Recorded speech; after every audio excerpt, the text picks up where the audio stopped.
Good morning. Hey, all my Mint Valley friends. I'm here today on Monday, the 13th, to kick off our new format for class meetings since we don't get to be together in the classrooms, but it's still important that we connect with each other as much as we can. So I'm here to present a format like we do in our classrooms as best I can.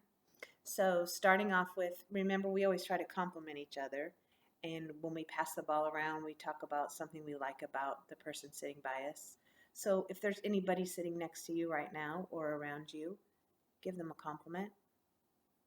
If you don't have somebody nearby, um, think about that sometime today. Maybe you can call a friend and give them a compliment, text a friend and give them a compliment, say something nice to someone today. And then also we remember we share our colors. So for me this morning, I'm feeling pretty green. I'm green because it's sunny and I love seeing the sunshine, but blue also because I'm sad that we don't all get to be together. Our new trait of the month, you guys, it's April. So our trait has changed to empathy.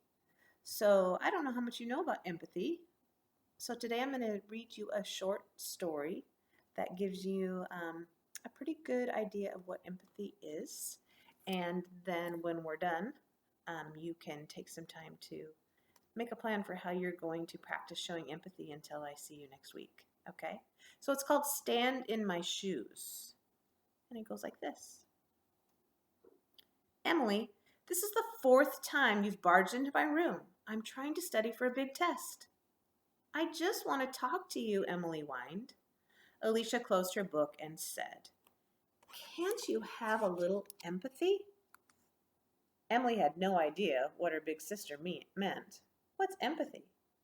Empathy is when you understand how someone is feeling because you imagine what it's like to be them or stand in their shoes. People are grateful when you notice how they feel. I'm worried about my test, and I'd really appreciate it if you'd scram so I can study. Emily was grumpy after she left her sister's room, but she thought about Alicia's words. Would people really appreciate it if she noticed how they felt? The next morning, Emily went to the kitchen for breakfast. Her dad was making coffee and had spilled some coffee grounds. He didn't look very happy. Dad, are you in a hurry? She asked. Yes, sweetie, I have a big presentation at work and need to get going.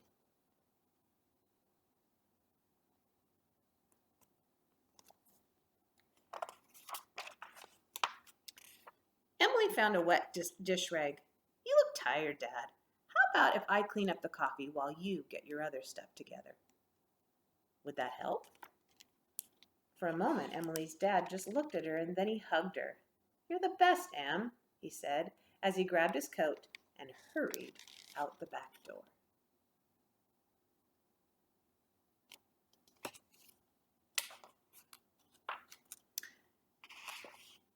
It was drizzling outside as Emily waited for the school bus. As it pulled up, one of the older kids accidentally knocked into a little girl as she was getting into the bus. Rosie lost her balance and sat down hard on the wet pavement. Hey, yelled Emily, watch out for the little kids. Then Emily turned to the little girl. Well, that's a yucky way to start the day. I'm okay, Rosie replied, but she struggled with her heavy backpack. Emily took Rosie's hand and pulled her up, and then helped her on the bus.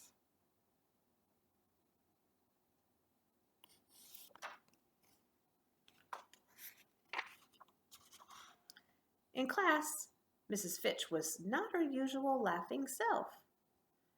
After the morning writing lesson, Mrs. Fitch went back to her desk instead of walking around the classroom like she usually did.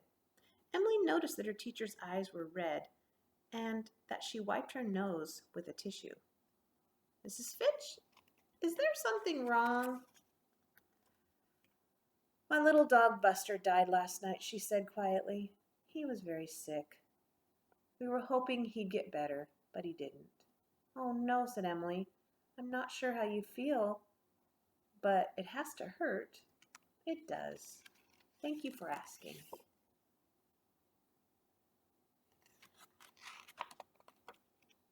In the cafeteria, she noticed Mrs. Waddles struggling to lift a tray of steamed vegetables into its place on the serving line.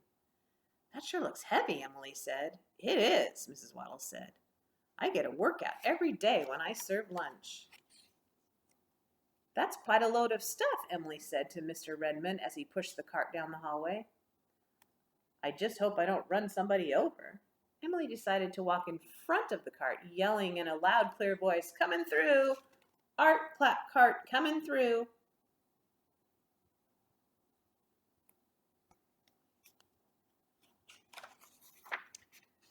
Get out of my way, Tommy said as he pushed Samantha, Emily's friend, out of the line. It's my turn. Tommy did this a lot at recess. Tommy, how would you like it if I pushed you out of line when you were waiting your turn? Probably not good, Tommy replied. I love the tire swing.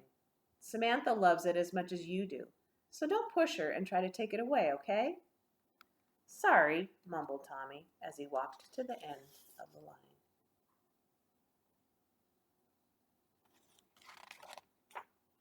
After school, Mr. Peterson said, Hello, Emily. I hope you had a wonderful day. She stopped and looked at him. I did have a wonderful day, but Mr. Peterson, every day you say something nice to me. You never forget. As she walked to her seat, Emily could hear Mr. Peterson greet each child as they got on the bus. She sat down next to Samantha.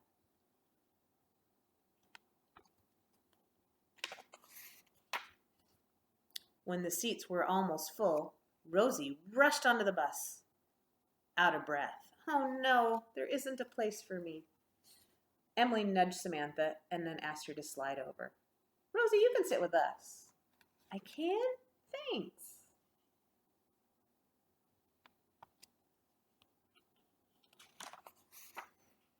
When Emily got home, her mom asked, How was your day, Em?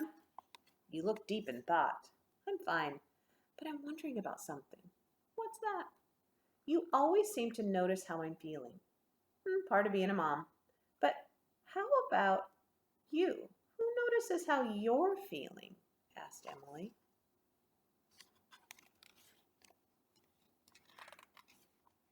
Wow, Em, said her mom. That's a very thoughtful question. I guess the answer is Aunt Carla and my friends Nancy and Shauna, and mostly your dad. Sometimes Alicia. And now you. Why do you ask? Just wondering, said Emily. I'm starving. Is there anything good for a snack? Let's make something together.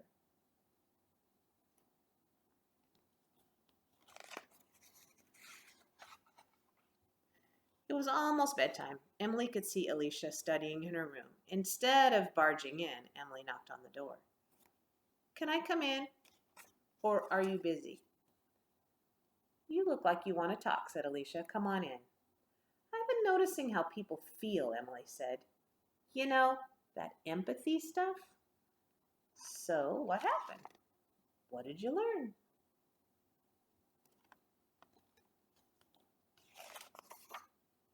People really like it when you recognize how they feel. Just noticing seems to touch their hearts. You got it, Em. But there's something more. When I care enough to notice how some others feel, something changes inside of me.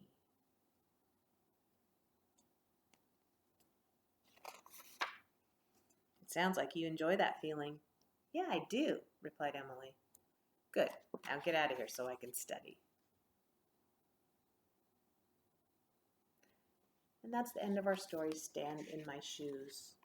So empathy is where you take the time to think about how others are feeling and noticing it and letting them know that you notice it. You notice how through the whole story, Emily took the time to notice how people were feeling and ask about that. Remember, you guys, we learned a while back about bucket fillers, and that's the same thing. Bucket fillers do things to fill each other's buckets, to make each other feel good. So as you go about your day and the rest of this week, think about empathy. Think about how can you show empathy to people? How can you let them know you're noticing how they're feeling? And until the next time we see each other, have a Have a great day. Take care of yourselves. Stay safe. And remember, we all love and care about you here at Mint Valley. Take care. See you soon.